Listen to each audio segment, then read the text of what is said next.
في حاجات حصلت في الدنيا دي تخلي الواحد يراجع إيمانه بالبشرية كلها. تجارب نفسية بشعة وأرواح اتعذبت باسم العلم، طقوس سحرية بتحصل لحد النهاردة في السر. النهاردة في حكايات من الجحيم هنكمل رحلتنا في العالم المظلم ده، وهنغوص مع بعض في جحيم الواقع.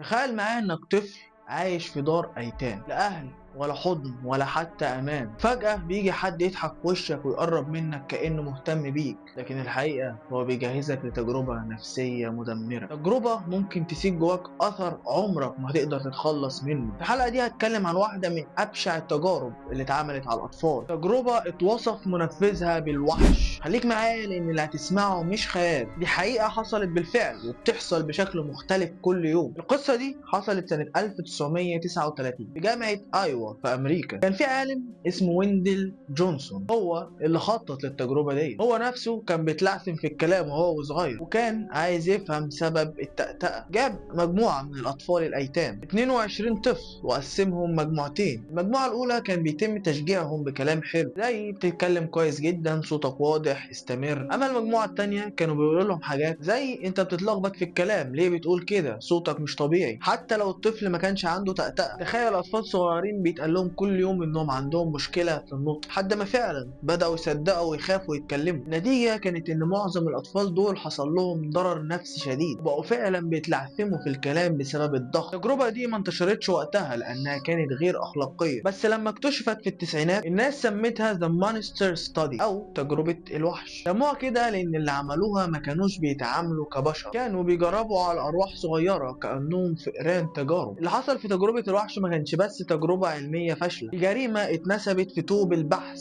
اطفال اتكسروا نفسيا وتعلموا الخوف بدل الكلام. كل ده عشان حد كان بيدور على الاجابة بس نسى يسأل نفسه، هل تستاهل الاجابة تمن الارواح؟ ودي كانت بس مجرد البداية، لان الجحيم ساعات بيبدأ بنية شكلها بريء. تخيل انك محبوس جوه جسمك وتصرخ من جوه بس محدش سمعك. كل يوم الناس حواليك شايفينك بتتغير، بتتصرف بطريقة غريبة، بتتكلم بصوت مش صوتك، وبيفكروا ان في شيطان جواك. لكن السؤال مرعب، هل فعلا كانت اناليس ميشيل ممسوسة، ولا كانت مجرد بنت مريضة محتاجة حضن ودواء بدل تعذيب؟ ودي واحدة من اكتر القصص المرعبة اللي حصلت في العصر الحديث، قصة بنت بين العلم والدين، بين الحقيقة والخيال. خليك معايا لان اللي جاي مش سهل، والحدود بين الجنون والمس بقت ارفع من خيوط العنكبوت. اناليس ميشيل بنت المانيه اتولدت سنه 1952، وهي صغيره بدات تحس باعراض غريبه. كانت بتشوف خيالات وبتسمع اصوات وحاسه انها مش قادره تتحكم في جسمها. اهلها خدوها الدكاتره النفسيين وقالوا ان عندها صرع واكتئاب. بدات تاخد ادويه لكن الحاله بقت اسوأ، وابتدت تقول انها ملبوسه وان في شياطين جوه جسمها. سنه 1975 اهلها قرروا يوقفوا العلاج الطبي، وراحوا للكنيسه وجابوا كاهنين وابتدوا يعملوا جلسات طرد أرواح شريرة. 67 جلسة في 10 شهور. تخيل كمية التعذيب والألم اللي تعرضت له. أناليس كانت بترفض الأكل وبتضرب نفسها وتصرخ بصوت مش طبيعي، وفي الآخر ماتت سنة 1976 وهي عندها 23 سنة ووزنها كان 30 كيلو بس. القضية دي عملت ضجة كبيرة، لكن الأطباء قالوا إنها ضحية مرض نفسي، والكنيسة قالت إنها حالة مس شيطاني، والأب والأم والكاهنين اتحبسوا بتهمة القتل غير العمد. القصة دي ألهمت فيلم The Exorcism of Emily Rose، ولسه لحد النهاردة بتثير جدل كبير، هل فعلا كانت ممسوسة ولا ضحية للجهل؟ أناليس ميشيل مش بس قصة رعب، دي قصة ألم وصراع بين عقل بيصرخ بالعلم وقلب مش قادر يصدق غير اللي اتربى عليه. هل كانت فعلا بتصارع شياطين ولا كانت لوحدها بتغرق في مرض محدش فاهمه؟ اللي حصل أناليس فتح أبواب كتير لأسئلة لحد النهاردة محدش قادر يجاوب عليها، لكن المؤكد إن البنت دي ماتت وهي بتدور على الخلاص وملقتش غير الصمت. ودي كانت واحدة من أبشع لحظات التقاء الإيمان بالخوف، لما الإيمان يتحول لأداة تعذيب بدل ما يبقى طوق نجاة.